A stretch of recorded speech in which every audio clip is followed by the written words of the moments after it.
Inilah 5 fakta kelompok Abu Sayyaf di Filipina. 1. Siapakah Abu Sayyaf? Abu Sayyaf sejatinya adalah seorang mujahidin di Afghanistan yang berperang melawan Uni Soviet pada era tahun 1980-an. Abu Sayyaf, yang berarti bapak ahli pedang dalam bahasa Arab, memiliki banyak anak buah dalam pertempuran tersebut. Belakangan, nama Abu Sayyaf dipinjam sekelompok orang saat mereka memisahkan diri dari kelompok separatis Front Pembebasan Nasional Moro, MNLF, di Filipina pada 1991. Kelompok ini tidak hanya ingin mewujudkan negara Mindanao yang merdeka, tapi juga negara Islam di kawasan tersebut. Sejak itu, Abu Sayyaf gencar memperjuangkan tujuan itu dengan memerangi aparat Filipina. 2. Bagaimana karakteristik anggota Abu Sayyaf? Menurut pengamat terorisme Nasir Abbas, yang pernah menjadi anggota kelompok separatis di Filipina, Abu Sayyaf berbeda dengan MNLF dan pecahan lain MNLF.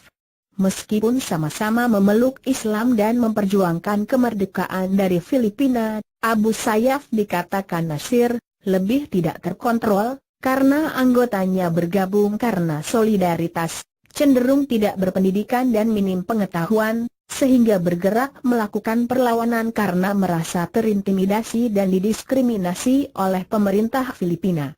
Mereka seperti gerombolan-gerombolan dengan banyak sel.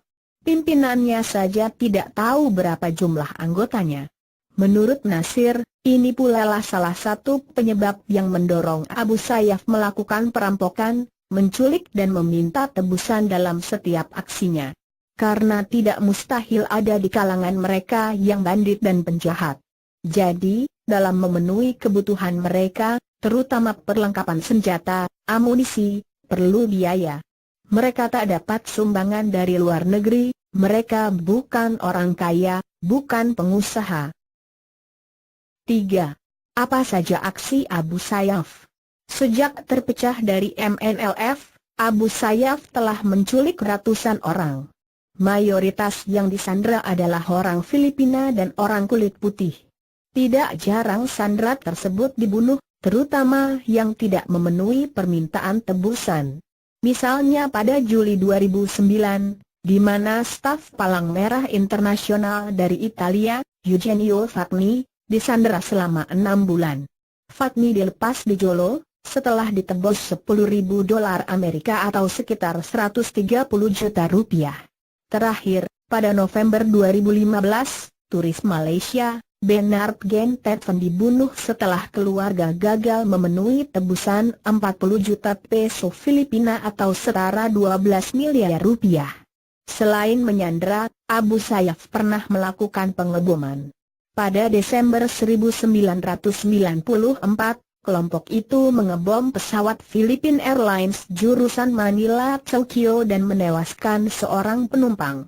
Serangan lain mencakup serbuan ke kota Ipil pada 1995 yang menyebabkan 50 orang tewas dan serangan granat ke sebuah pusat perbelanjaan di Zamboanga pada 1998 yang mencederai 60 orang. Sebagian besar aksi itu terjadi di bagian selatan Mindanao. 4. Siapa pemimpin Abu Sayyaf? Pendiri Abu Sayyaf adalah Abdul Razak Abu Bakar Janjalani.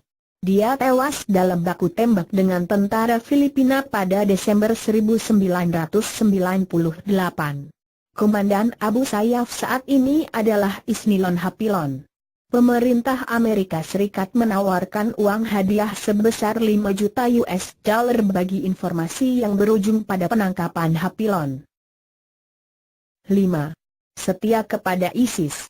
Pada pertengahan 2014, Abu Sayyaf berbasis di Kepulauan Selatan Filipina, seperti Jolo, Basilan dan Mindanao itu, disebut-sebut telah berbayat kepada kelompok yang menamakan diri mereka negara Islam atau ISIS. Menurut pengamat terorisme Nasir Abbas, Abu Sayyaf hanya ikut-ikutan saja bergabung dengan ISIS. Perbuatan yang mereka lakukan itu sudah lebih dulu dari ISIS.